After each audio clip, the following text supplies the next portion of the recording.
दूध के ऊपर इसके खतरनाक इसके अनुभव देखकर मैं आज यूं कहता हूं कि milk is the most dangerous food. Animal chemistry का दूध, एक एनिमल जीन्स का दूध एक ह्यूमन जीन्स के साथ कैसे मैच हो सकता है। हर आदमी संसार में अमीर बनने की क्षमता लेकर आता है, लेकिन हम लोगों ने गरीब बने रहने के कॉन्सेप्ट और नियम अपना लिए हैं। आप उस परमात्मा, उस यूनिवर्स के अंश हैं। सोने का टुकड़ा सोना ही होता है। तुम जीनियस हो, तुम एक्स्ट्रॉर्डनरी हो, तुम क्रिएटर हो। अब सारी क्रिएशन की क्षमता तुम्हारे अंदर है। तुम जो चाहे संसार में रच सकते हो, तुम जो चाहे संसार में सॉल्यूशन कर सकते हो, क्योंकि you have all the power to do anything in this universe.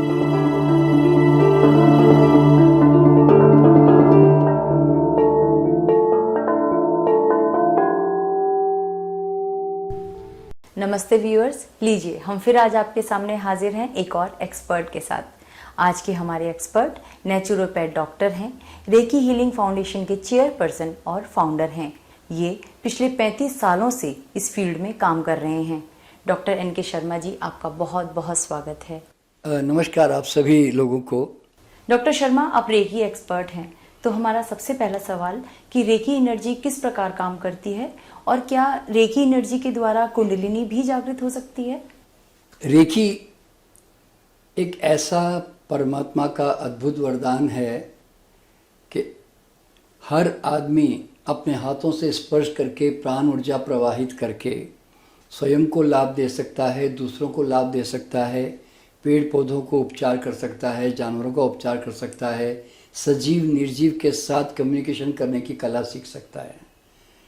तो इसलिए रेकी जो है, मैं इसको यूनिवर्सल योगा, परम योग कहता हूँ, महायोग भी कहता हूँ, क्योंकि वो हर अणु अणु के साथ जोड़ने की कला है। तो इसलिए रेकी क्योंकि एक एनर्जी हीलिंग का साइंस है, जिसको एनर्जी मेडिसिन भी कहते हैं, तो इससे कुंडली का जागृत होना इसलिए स्वाभाविक है क्योंकि इसी एक विधा में, यानी कि इसी एक विद्या में, इसमें अट्यूनमेंट यानी कि शक्तिपात होता है और शरीर के चक्रों पे और आभा मंडल पे काम किया जाता है। और आभा मंडल और चक्रों पे काम करने के लिए और रेकी को जागृत करने के लिए हमें कुंडलिनी के ऊपर भी वर्क करना पड़ता है, तब जाकर एक हाथों में संवेदनाएं जो है जागृत होने लगती है। तो इसलिए कुंडलिनी का एक्टिवेशन एक स्वाभाविक प्रक्रिया है। और फिर जब कोई रेकी का रेगुलरली अभ्यास करता है, तो चूंकि रेकी ऊर्जा है, तो वो डेफिनेटली बॉडी के हर एक अणु अणु को जो है ऊर्जान्वित कर रही होती है। तो उसमें कुंडली का भी स्वाभाविक रूप से जागृत हो जाना कोई बहुत बड़ी बात नहीं है। इसलिए रेकी का कुंडलिनी जागरण के साथ में बहुत गहरा संबंध है। डॉक्टर शर्मा, आप वर्ल्ड के पहले नेचुरोपैथ हैं और आपने लगभग 14,000 कैंसर पेशेंट्स को ठीक किया है। तो ये सब कैसे संभव हुआ, इसके बारे में थोड़ा डिटेल में बताएं। लोगों को हेल्दी बनाओ तो कैंसर भाग जाएगा, क्योंकि शरीर ही हमारा सबसे बड़ा कैंसर का दुश्मन है। और शरीर को अगर सही चीज़ें मिल जाए और रोग का कारण निकल जाए, तो शरीर आपको आपसे भी पहले कैंसर से बाहर निकालने की कोशिश करता है। तो इसलिए मैंने कैंसर पे काम किया, और कैंसर पे काम करने की मेरी मूल वजह ये थी कि अगर आपकी बॉडी में कोई सेल्फ हीलिंग पावर है और नेचुरल जितने फोर्सेस हैं, अगर उनमें कोई दम है, यानी कि रॉ फूड, हवा, धूप, मेडिटेशन, पॉजिटिव माइंड, योगा, प्राणायाम, एक्सरसाइजेस, अगर इनमें कोई ताकत है, तो फिर उसको इस प्रकार की बड़ी बड़ी बीमारियों पे काम करके प्रूव करना चाहिए। तो इसलिए मुझे नेचुरोपैथी की जो गरिमा है, जो ऊंचाइयां है, उसको इस्टाब्लिश करने के लिए ही मैंने बड़ी बीमारी को सबसे पहले हाथ में लिया, उसके ऊपर काम किया। और करीब करीब 18,000 से भी ज़्यादा मरीज अब तक हम लोग जो हैं ट्रीट कर चुके हैं, और बहुत अच्छा लोगों को लाभ मिला है। कई मरीज इसमें आज ठीक हो चुके हैं। तो और ठीक होना कोई वो मेरी कोई दवा या मेरी कोई चीज़ नहीं है। ठीक होना इसलिए स्वाभाविक था कि शरीर आपसे ज़्यादा आपको ठीक करने के लिए बेचैन था। आपने शरीर की मदद कर दी सही खान पान रहन सहन से, बस।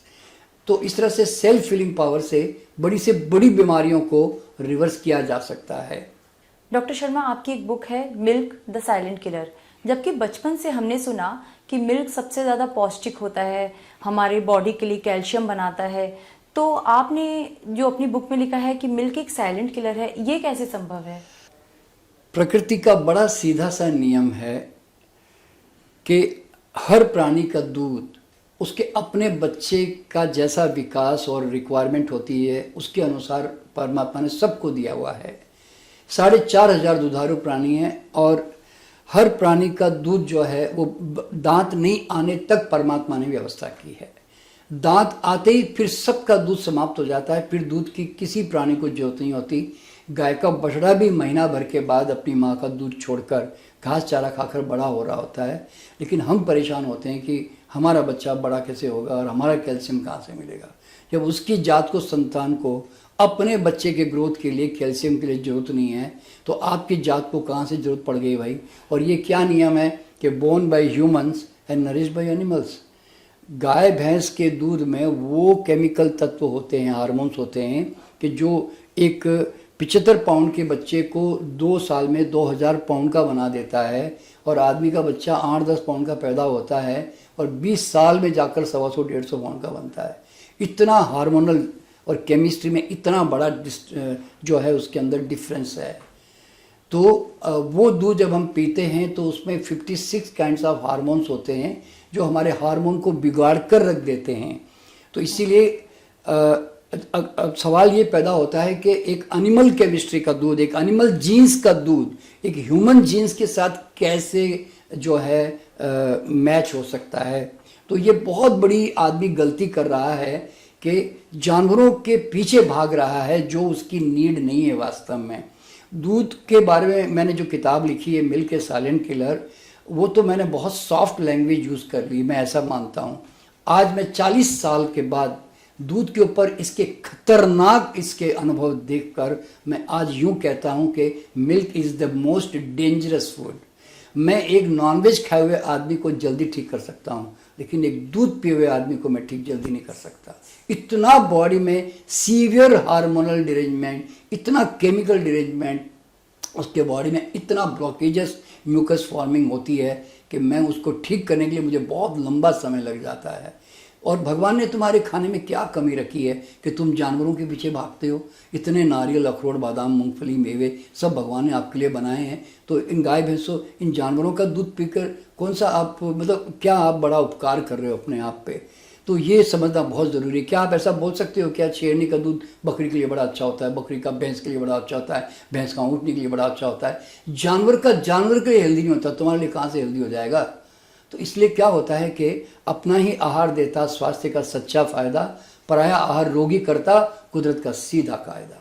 इसलिए दूध, गाय भैंस के दूध से मुक्त छुटकारा पाओ, वरना बड़ी बड़ी बीमारियों में जाओगे। और कैंसर का इसके साथ बहुत बड़ा रिलेशन है। आप जाके गूगल में ढूंढ लीजिए ब्रेस्ट कैंसर और प्रोस्टेट कैंसर, तो इसके ऊपर ऑलरेडी रिसर्च बहुत होके ये प्रूव हो चुका है कि ये milk is the biggest cause of this cancers. तो इसलिए नट्स अपनाओ, आप स्प्राउट्स अपनाओ। कैल्शियम चाहिए तो आप प्रोटीन खाना कम करो थोड़ा सा, तो कैल्शियम बॉडी में बहुत बचेगा। कैल्शियम की कमी नहीं है, तो इसलिए कैल्शियम के लिए दूध पीने की कोई ज़रूरत नहीं है। आप अपना फ्रूट्स, नट्स, सलाद अच्छी मात्रा में खाते हो, अल्कलाइन फूड खाते हो, तो बॉडी एसिडिक नहीं रहेगी, तो कैल्शियम बॉडी का लूटेगा ही नहीं। सिंपल सा साइंस है। तो इसीलिए ये सब कन्फ्यूज़न से बाहर निकल जाओ और भगवान ने जो आपके लिए फ्रूट्स, नट्स दिए हैं उसको आप अपनाओ। आज तक हम जो इतने बड़े मिथ में थे कि मिल्क हमारी बॉडी के लिए कितनी बड़ी रिक्वायरमेंट है आज, और वाकई मुझे भी ऐसा लगता है कि मिल्क हमारी बॉडी के लिए शायद इतना रिक्वायर्ड नहीं था जितना हम समझ रहे थे। डॉक्टर शर्मा, आप अपनी फील्ड के काफ़ी अनुभवी हैं और आपका ऐसा मानना है, या हम सबका भी ऐसा मानना है, कि जो भी होता है अकारण नहीं होता, और इसके पीछे का क्या लॉजिक है, प्लस हमारी जो पास्ट लाइफ है उसका हमारी करंट लाइफ से क्या लेना देना है, इस पर थोड़ा सा दृष्टिकोण डालें। देखिए, आज हम जहाँ पर भी है, जो स्थिति में भी है, वो हमारा अपना कमाया हुआ है।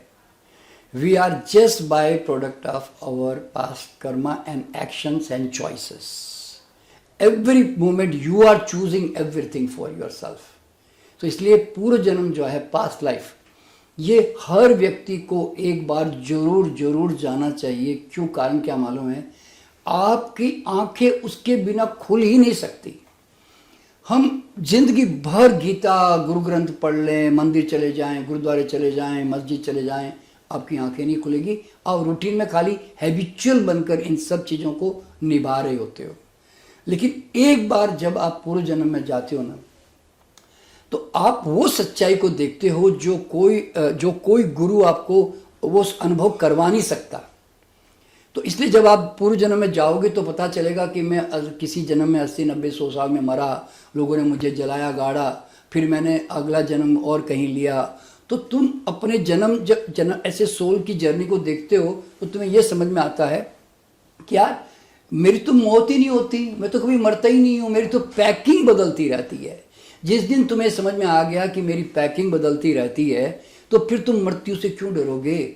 मृत्यु का डर कितना भी तुम ज्ञान प्राप्त कर लो तो भी डर जाता नहीं है, लेकिन एक बार पास लाइफ में जाने से मृत्यु का डर समाप्त, क्योंकि तुम्हें पता चल जाता है मैं तो मरने वाला नहीं हूँ। और सबसे बड़ी बात समझ में आती है कि ये जितनी जात पात ऊंच नीच समझ के चल रहे हो ना, ये तुम खुद ही कई जन्मों में मुसलमान, कई जन्मों में क्रिश्चियन, कई जन्मों में तुम चाइनीज, अफ्रीकन, फ्रांसीस, अलग अलग जात से निकल के आ रहे हो। तो तुम हो कौन? एक जन्म में तुम गिरजाघर जा रहे थे, अगले जन्म एक जन्म में तुम मस्जिद जा रहे थे, इस जन्म में तुम हिंदू होकर तुम मंदिर में जा रहे हो। तो तुम किस धर्म और किस जात पात के अंदर तुम बंधे हुए हो, उलझे हुए हो। तो ये सारे भ्रम है ना, तुम्हारे पूर्व जन्म के अलावा कोई चीज़ नहीं तोड़ सकती। और सबसे बड़ी बात, तुम्हारे जीवन में जो अच्छी बुरी घटनाएं, अच्छे लोग, बुरे लोग, कम पैसा, ज़्यादा पैसा, जो भी सुख दुख आ रहा है, तुम्हें यह समझ में आएगा कि I am the magnet of everything. हर चीज का मैं इस संसार में चुंबक हूं और ठीक मेरे चुंबक के अनुसार मेरे आसपास वो घटनाएं घट रही है, यानी कि एग्जैक्टली नियम के अनुसार। तो जिस दिन तुम्हें यह समझ में आ जाएगा ना कि I create my own reality, मैं अपना भाग्य का स्वयं निर्माता हूं, मैं हर पल हर चीज का चुनाव करता हूं। तो ध्यान और अध्यात्म का रोल क्या है कि जाग के जियोगे तो चुनाव सही करोगे, नहीं जाग के बेहोशी में जियोगे तो गलत चुनाव कर जाओगे और गलत परिणाम को भुगत जाओगे। इसलिए पूर्व जन्म में जाने से आपका स्वानुभव जो मिलता है ना, मैं इसको आत्मज्ञान का मार्ग कहता हूँ। इसलिए हर आदमी को एक बार पूर्व जन्म में जरूर जाना चाहिए, क्योंकि इस संसार में हर चीज़ कार्य और कारण में बंधी हुई है। इसलिए लॉ के साथ जुड़ो। दुखी होने की भी लॉ है, आनंदित होने की भी लॉ है, बीमार होने की भी लॉ है और स्वस्थ होने की भी नियम है। अब जो नियम चुनाव करना आपकी मर्जी है। डॉक्टर शर्मा, आप टेलीपैथी एक्सपर्ट भी हैं, साथ ही आप बच्चों की आंखों पर पट्टी बांधकर उन्हें लिखने पढ़ने की ट्रेनिंग भी देते हैं। ये कैसे संभव हो पाता है? देखिए, ये एक बहुत बड़ी अद्भुत बात है कि हम बहुत सारी परामानसिक क्षमताओं के साथ संसार में आते हैं और ये सूक्ष्म शक्तियाँ हमारी अनजान रह जाती है, क्योंकि कभी इसके बारे में हमें जानकारी भी नहीं मिलती। हमारा एजुकेशनल सिस्टम भी हमें सिखाता नहीं है। और ये सारे जो हमारी शक्तियाँ हैं ये बिल्कुल नेचुरल है, गिफ्टेड है। जैसे पंचेंद्रियाँ हैं वैसे अतीन्द्रियाँ हैं। अतीन्द्रिया means beyond your normal senses. तो उसी तरह हमारे अंदर जहाँ रेकी एक हाथों से स्पर्श करके प्राण ऊर्जा प्रवाहित करने की ताकत है, वहाँ पर ही टेलीपैथी यानी कि वही एनर्जी हम डिस्टेंस में 1 सेकंड में कहीं पर भी ट्रांसफ़र कर सकते हैं। यानी कि टेलीपैथी जो है वो हमारी नेचुरल फैकल्टी है, यानी कि ऐसा नहीं कि आपको उसको साधना करके प्राप्त करना पड़ेगा। आप अभी अपने भाई के बारे में सोचते हैं, जो अमेरिका में बैठा हुआ है, तो 1 सेकंड में आपका थॉट आपने सोचा उतनी देर में तो चला भी गया और आपकी एनर्जी वहाँ मौजूद हो गई। तो लिविंग या नॉन लिविंग यानी कि every atom is an energy and every thought is an energy and thought travel faster than the light speed. अब ये क्वांटम फिजिक्स के जो नियम है ये हमें कभी सिखाए नहीं जाते, समझाए नहीं जाते, तो लोग चमत्कार मान लेते हैं। हर आदमी टेलीपैथी करके किसी की भी ऊर्जा क्षेत्र में जाकर उसके दिमाग पे परिवर्तन लाना, पॉजिटिव बनाना, उसको उपचार कर देना, उसकी बीमारी को ठीक कर देना, ये सब हर आदमी कर सकता है और ये नेचुरल गिफ्टेड है। ये जानवरों में भी होती है। तो यानी कि सूक्ष्म स्तर पर हम आपस में सबसे जुड़े हुए हैं। हमारे लिए टाइम स्पेस नहीं है। फिजिकल लेवल पर हम बड़ी दूर है, लेकिन सूक्ष्म स्तर पर हम आपस में सब यूनिवर्सली कनेक्टेड है आपस में। इसीलिए टेलीपैथी 1 सेकंड में संभव हो जाती है, पहली बात।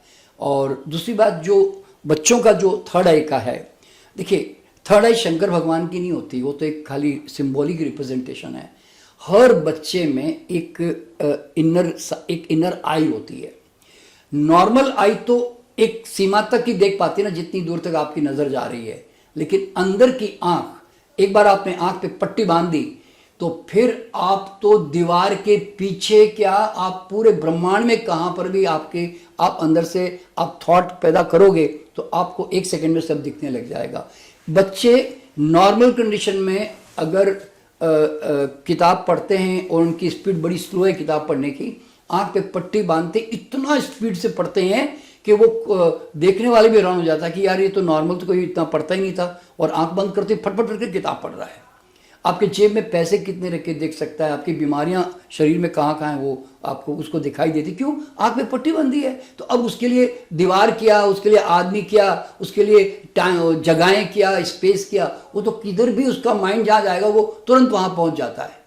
तो ये जो क्षमता है जिसको हम कहते हैं हमारी पीनियल ग्लैंड, आप रात को सपना देखते हैं तो सपना कितना क्लियरली देखते हैं आप जरा सोचिए। तो फिर देखने वाला कौन है? आपकी आंखें तो बंद थी। तो उस सपने को देखने वाली जो आंख है वो तो आपके पास है ना भाई, इसी को तो तीसरी आंख कहते हैं।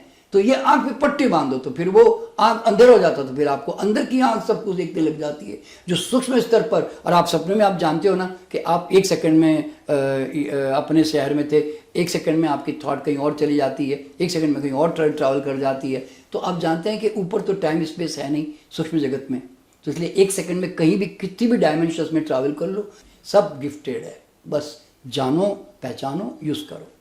यही हमारा काम है कि लोग इन हमारी वैदिक परंपरा और शक्तियों को जो है आसानी से सीखें और जानें।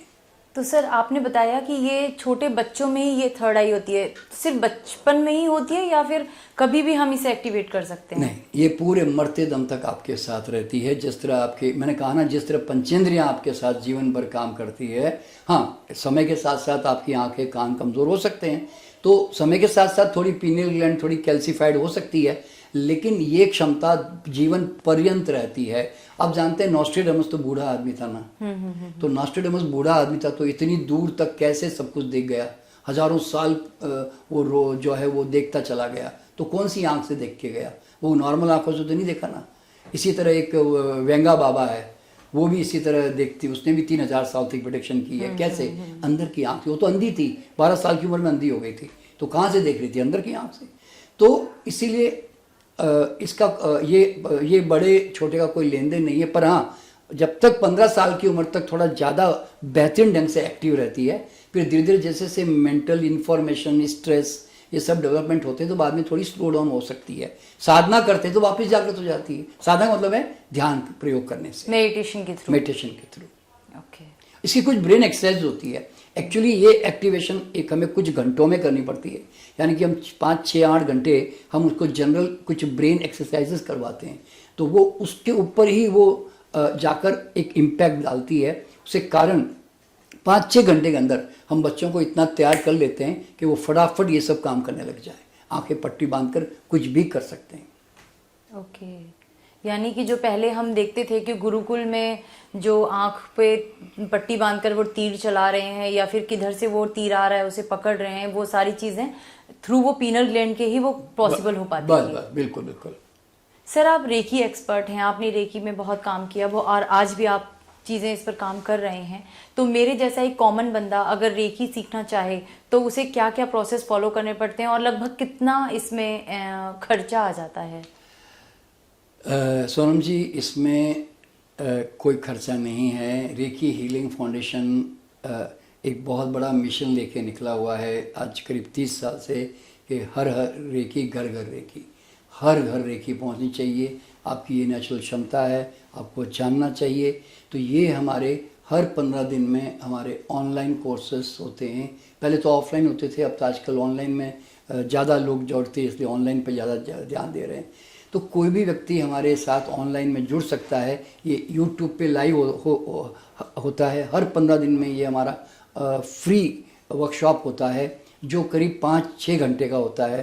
तो अभी तो फ़िलहाल इस तरह से, पहले तो हम 5 घंटा 9 to 2 करते थे, पर आजकल अब सैटरडे 2 घंटा 6 to 8 चलता है और संडे के दिन 10 to 1 चलता है। तो ये 5 घंटों के अंदर हम उनकी रेखी को घर बैठे बैठे उनके घर में हम रेखी को जागृत कर देते हैं एक सर्टन ध्यान की विधियों से, और उसके बाद हर आदमी के हाथ जागृत हो जाते हैं। फिर वो अपने आप को स्पर्श करके, दूसरों को स्पर्श करके, पेड़ पौधों को, जानवरों को, किसी को भी उपचार करने की क्षमता प्राप्त कर लेता है।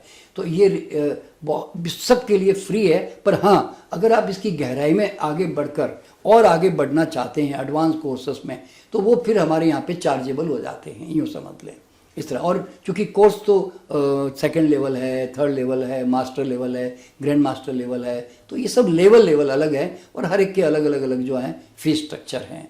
डॉक्टर शर्मा, हमारे व्यूअर्स के लिए आपका कोई संदेश?